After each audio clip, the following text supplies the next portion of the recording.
You are listening to Education Through Music, the podcast.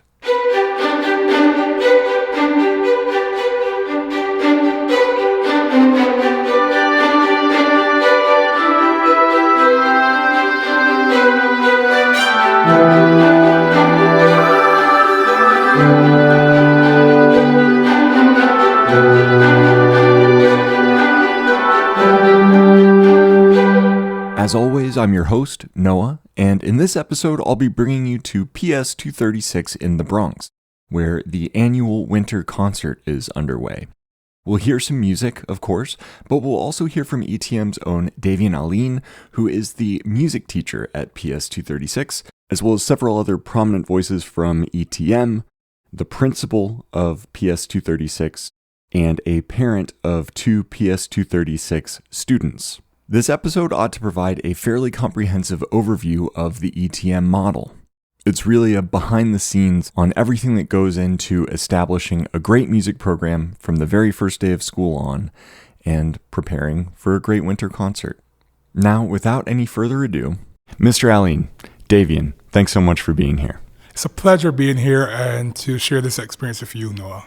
So here we are in your classroom at PS 236. You've just put on a couple of performances in the morning, and now it's lunchtime, and you're going to be putting on some performances in the afternoon with your upper grades. How did we get here? Well, it all started when we initially had ETM Academy. This is my first year at ETM, so receiving professional development from music teachers or former music teachers was very critical in getting me to this stage. Previous to that, I had been a classroom teacher overseas about 10 years ago.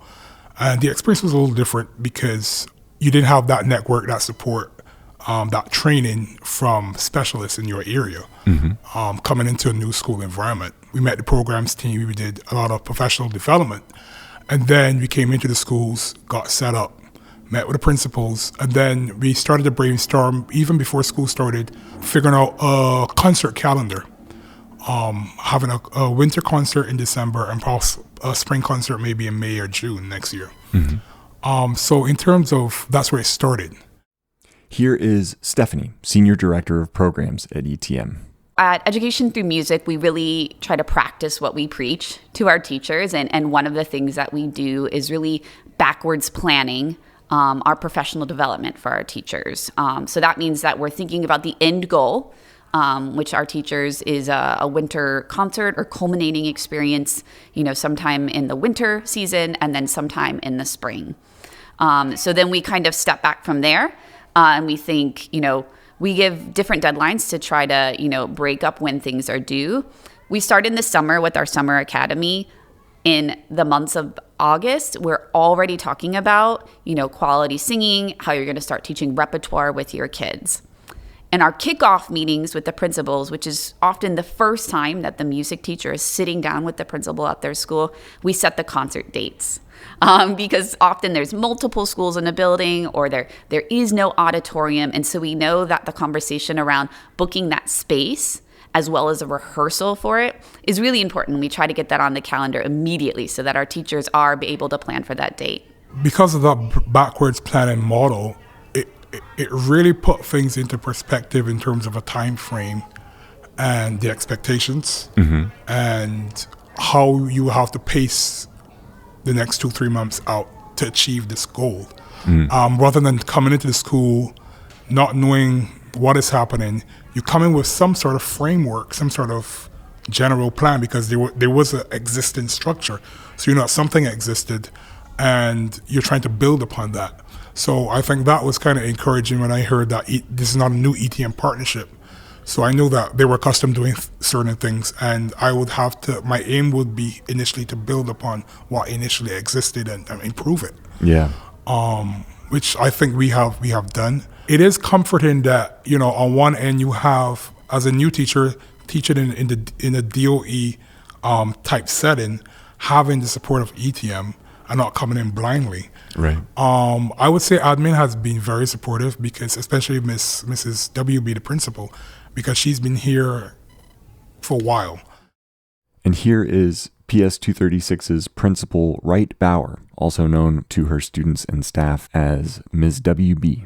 So today's concert day, what is going through your mind as a principal as the concert unfolds? Oh, goodness. A sense of pride and being humble by the work that has been done by so many people here. The fact that we are able to have music in our school and the arts is really pretty amazing. We have worked with ETM, Education Through Music, for a number of years, and it has become such a great source of inspiration and a great source of enjoyment for our students in our community. How did you first find out about ETM and start working with them? Well, we found out through actually the former principal, and I think she found out from another principal. And I think we've been with ETM even before COVID. That's of course always a marker for so many things, right? But yeah, we've had a few a few music teachers, and have just been delighted with the programming that's been done. And this year, we've really been able to expand our after-school enrichment program through ETM and through a grant that we got from Council Member Parina Sanchez. And she gave the grant to ETM specifically for our school to do after-school programming.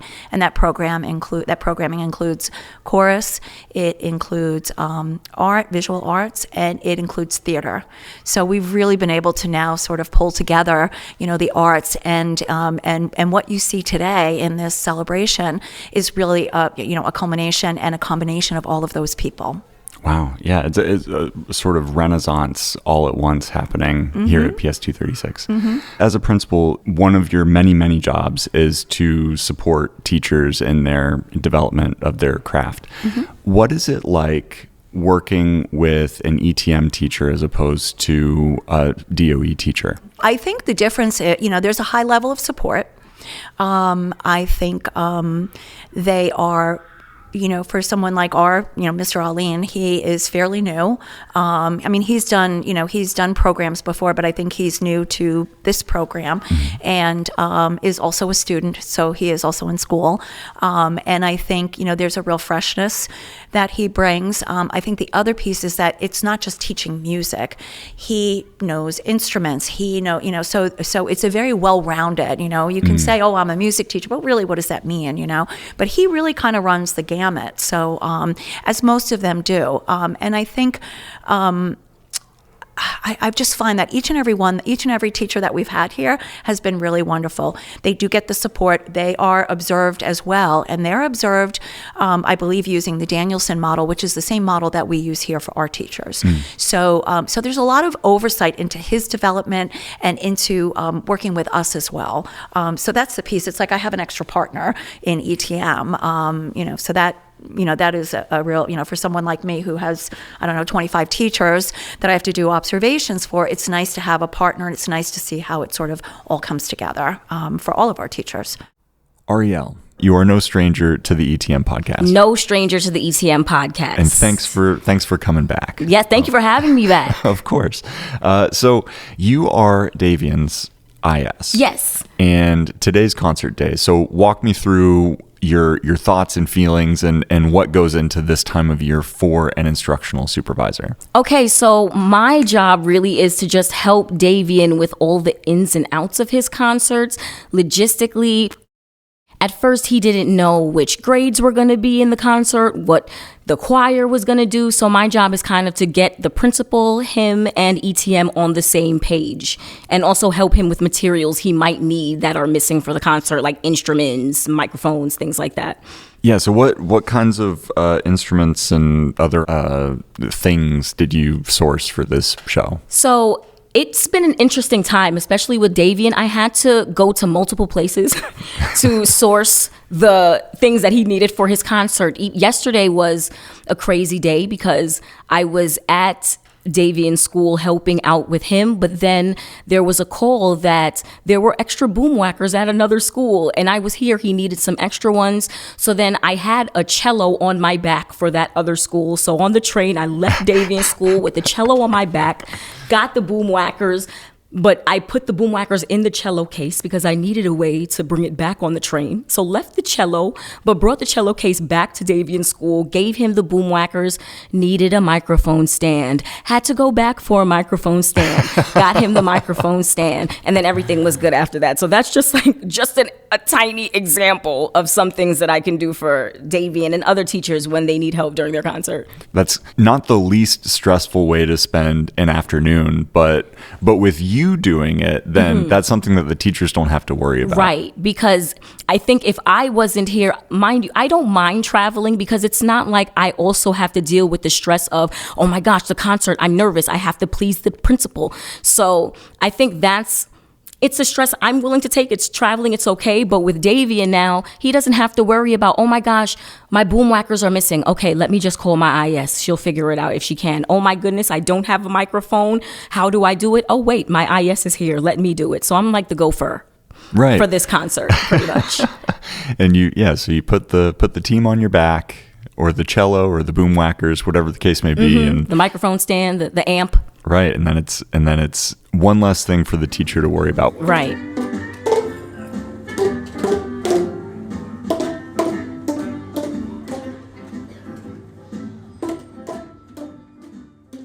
So you mentioned with the ETM PD, it was music specific professional development and professional development being facilitated by music teachers.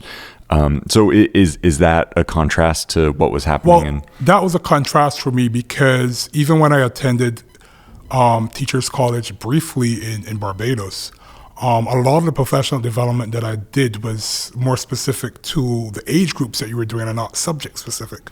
Interesting. We did do music professional development, but it wasn't on the scale that that ETM has.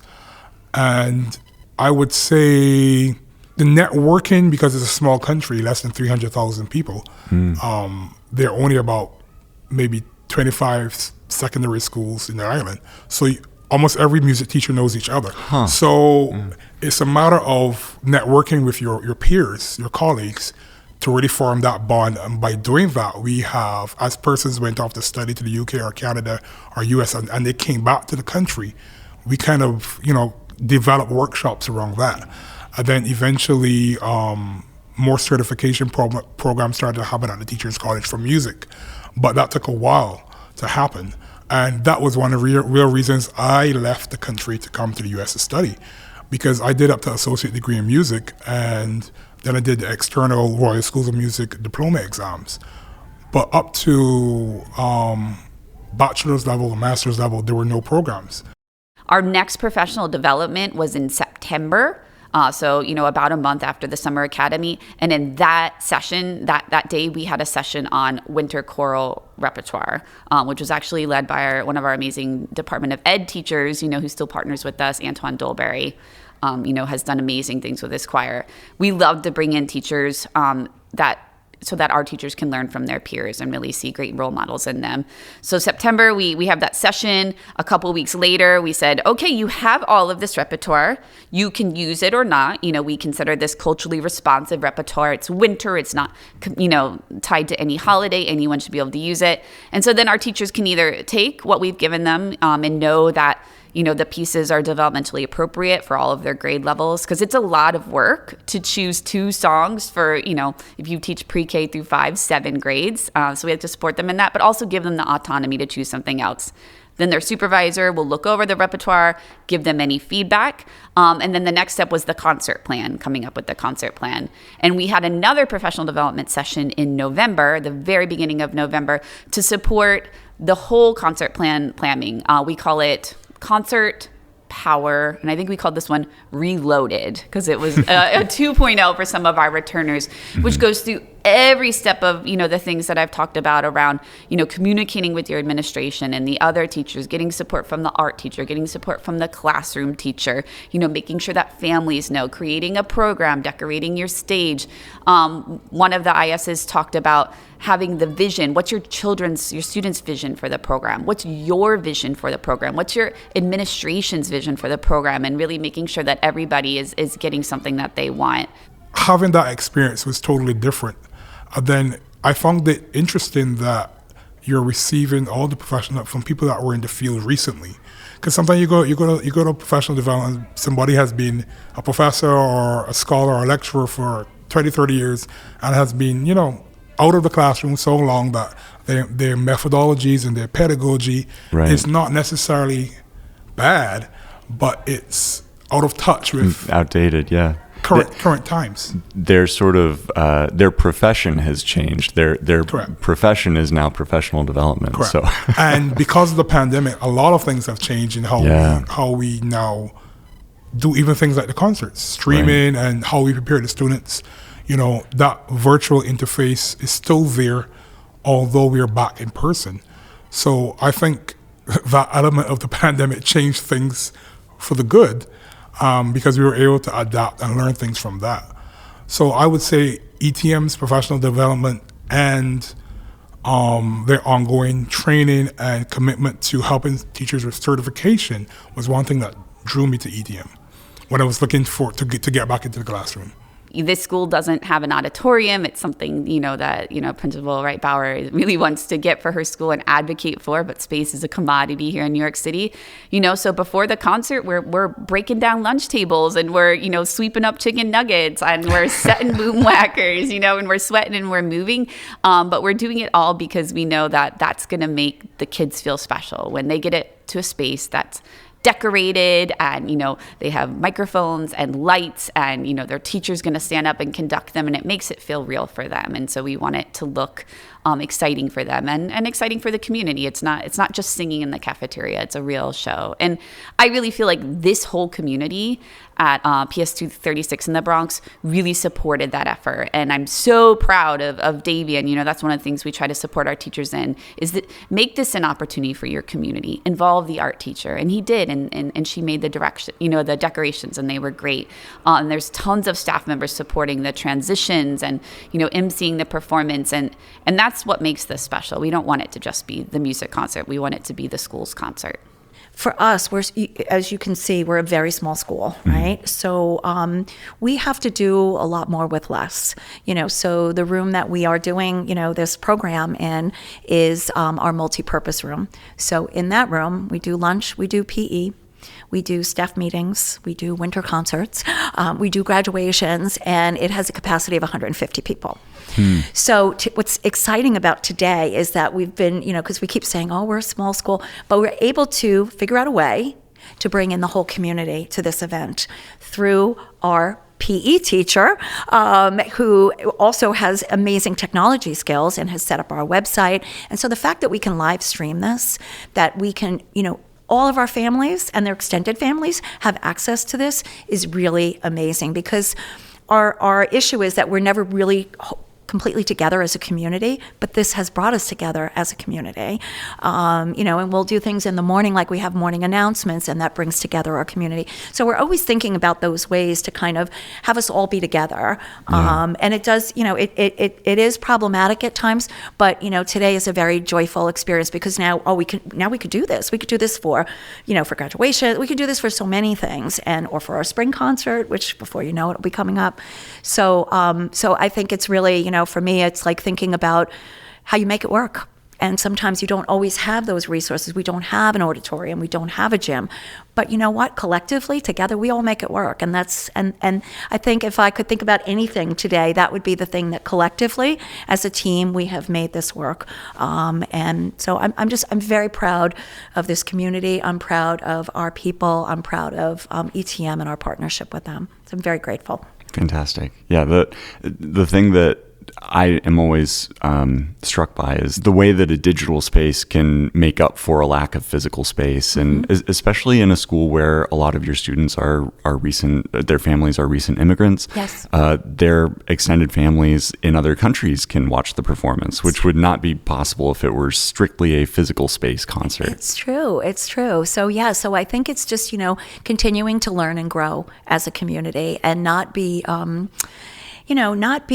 sort of, what's the word I'm looking for? Like not be, can't think of the word. Rigid.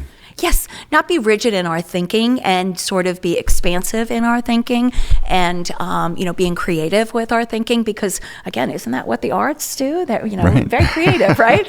So to be able to be creative in how we think about something being a deficit and then turning it into a strength. Yeah. So. And have you found ETM to be an adequate thought partner in that creative thinking? Totally. Yeah, totally. I'm so pleased with the connection between them, and then also with a council member, so that we're bringing in some of that funding, because ETM is nonprofit. And so, really it's the work that they're doing is so important, and it takes money though to do this work, so to be able to connect in people from the community, council members, or, people from the legislature, because they're the ones that do get some of the money, right? And so how do we make sure that, we're getting some of it to support our communities, to support our children who, are coming from other countries, and our families. And what music is sort of an international language, isn't it? So really to be able to, embrace families and bring them in, and it takes money to do that. So we are so grateful that, we are partners with them, and that it gives, for a small school, it gives us an amazing experience here. So we're very grateful. Days get shorter, nights get long, skies get cloudy, soon the snow will start to fall. You better bundle up if you're going out to play. You don't want to catch a cold. Achoo! Winter is coming, it's on its way, and I know what to do. I'm gonna find my old fuzzy sweaters, and I'm gonna find my rubber boots. Oh, I won't forget my hat or my mittens. Won't forget to zip my snowsuit. Gonna blow my sled to the hilltop if it takes all day. Sliding and gliding, that's how I like to play in the winter. Days get shorter, nights get long, skies get cloudy. Soon the snow will start to fall. You better bundle up if you're going out to play. You don't want to catch a cold. Achoo! Winter is coming, it's on its way, and I know what to do.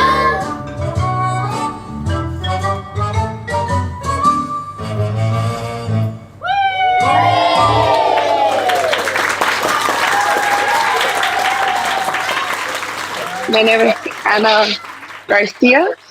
I have two daughters in PS 236. One is in fifth grade, Alessandra, and I have another one in pre-K. Her name is Maddie Garcia. How do your children feel about going to music class and performing at school concerts? She would tell me, "Oh, we're having a show. It's about music." She'll be happy, very, she will say, "Mommy, I'm a little bit nervous," but she will always be happy. She will come home, try to rehearse everything that she had learned, either whether it was with an instrument or singing or dancing. So she was always very into it. With music, I think Alessandra has learned many things from various coaches, and she brings it home and she shows us. And it's nice knowing how maybe I have, from where I'm from, the way we listen to music is different from another culture, or the instruments sometimes that they use. It's very, I hear her and she's like, "Oh, look, I learned this," and she tries to do it with anything that she'll find, she'll try to make it sound what she has learned in school, So I think that when they so open to the kids learning about many cultures, that it's beautiful, because I get to learn also. the music program, seeing them, I feel like it has helped them open more to a wider knowledge of what the world has to give us. Celebrate how you celebrate. Celebrate how you celebrate. Celebrate how you celebrate. Celebrate with joy. Celebrate how you celebrate. Celebrate how you celebrate. Celebrate how you celebrate. Celebrate with joy. Celebrate. I visit Davian in class about 2 to 3 times a month, and I've seen the process of him doing his concert planning. So I gave certain tidbits that I thought would help with not just the way they look logistically, but sound as well. Davian, he's an exceptional organ player. He plays the saxophone, so he's a big instrumentalist. And in order to do that, you have to have like sang at some point during your life. But I don't think that it crossed Davian's mind that students, they can't hear the octave down, or they can't really decipher, like, I'm a third grader and my voice is up here, but you're singing down here, and I don't. So I gave Davian tidbits like maybe use your falsetto instead of singing down here and expecting students to compensate, or use the piano as an anchor. And when I come back and I see that he uses these things, and I'm seeing that the students are getting better with their tone and all of that stuff, I don't know, it feels kind of nice on this side, like, oh, look at that, I'm helping. Right. It's nice. And then you can start to think about the next step. Like we've covered the falsetto because of the, octave equivalence isn't there yet. So falsetto's taken care of. What's the next thing that's going to make this a really positive and productive experience for the kids? Right. And I think there are a lot of things that, not at the fault of the teacher, but when you're teaching, there are so many things that are happening simultaneously in every day. And you have to think so quick that sometimes having somebody that's outside of it, their brain is not going a million miles a minute because they're not really in your place of dealing with all of the students, then I feel like it's easier on the outside to think of things that can help your classroom versus years and years of doing the same thing over and over, and you see it's not working because you did it 15 times, but you didn't know why the third time, so you still continue to do it 10 more times, versus me, I'm here. After that second time, I think I can tell you what's wrong and how to fix it a little better. And working with Davian as well, because I don't think that somebody who's a good supervisor will just give all of their ways of teaching and be like, do it like this, Right. So I also love collaborating with Davian, and sometimes Davian will even say, I love that bit of advice, but I don't know if that will work for my classroom as well. And I love collaborating with him in that way, because there are some things about his classroom that I'll never know and I won't be able to get from my side. But with us collaborating and it not just being like me tell him to do this and he does it, I think it's better for a well-rounded classroom. Yeah, it's such an interesting thing being sort of a teacher of teachers, for lack of a better term, because you get to see how the things that you taught students and the things that you sort of realized in the process of working with students, like some of those things are universal, and one of those universal things that you pick up as a teacher is that telling people doesn't really do anything. It's really facilitating these experiences through which people learn. And I'm saying people instead of students, because it's the same with teachers. It's the same with anybody. If you just tell folks things, it doesn't sink in nearly as much as giving folks the opportunity to utilize their understandings, I think. That's something that made the job easier as I started doing it more, because when I first started it, mind you, I come from an elementary school background. I've taught elementary school for over 5 years, and then leaving that to almost teaching adults, like facilitating adults, I didn't think of it like teaching students. I was like, oh my gosh, what do? I can't tell adults what to do. But as soon as I switched my thinking into telling people what to do, because even as a teacher, I never really told people what to do. I guided them in what they were doing, and that's it. It's the same thing.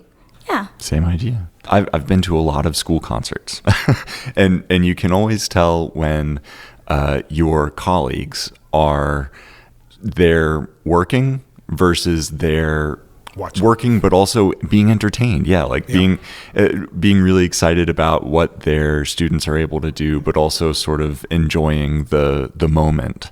And one thing I would add that helped in the process, especially between November and even last week, was because the school is very bilingual. Having the speech therapists with students that have IEPs and certain instructional needs come in and push in on the music class to assist you in teaching. That repertoire was a tremendous help. Even downstairs in the concert, they are some of the ones emceeing and helping to get students ready, because there's students with that language barrier that don't speak English or have limited understanding of it. So having that support staff outside of the classroom teachers is a tremendous help. As I said, even the physical therapist came in one day because we had students that had problems with mobility and stuff like that, helping to get them into the performance. Yeah. We have students in wheelchairs and stuff like that. So having the whole community of network of teachers and support staff be involved in getting the students ready was really a tremendous help.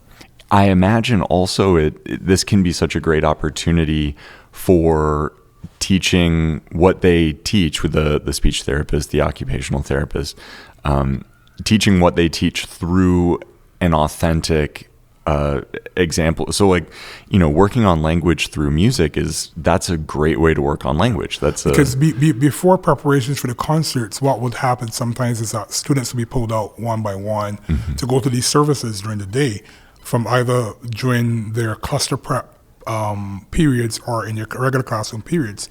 But what started to happen as we got closer, the speech therapists, especially both bilingual and the English speech therapists, saw the winter concert as a great opportunity to incorporate what they're doing and also assist me at the same time. Yeah, a fully integrated it's a fully curriculum. Integrated process. Yeah. That's which I've never encountered in my teaching career before. I'm so excited to hear about that. That is exactly how that work can really benefit everybody in a school, and what a great way of making sure that students get the experiences they deserve and the support that they need. Yep, and the equity that we are all here to provide, because without us working together, some of these students will be left on the wayside. Davian, thanks so much for talking to me, for sharing this experience. Well, thank you for having me, and it has been my pleasure. Thanks for talking to me today, Arielle. Really Thanks, appreciate Noah. it. Awesome. Well, thank you again. Thank you so much. Well, thank you so much for taking the time to talk to me. Oh, thank you. I really appreciate it.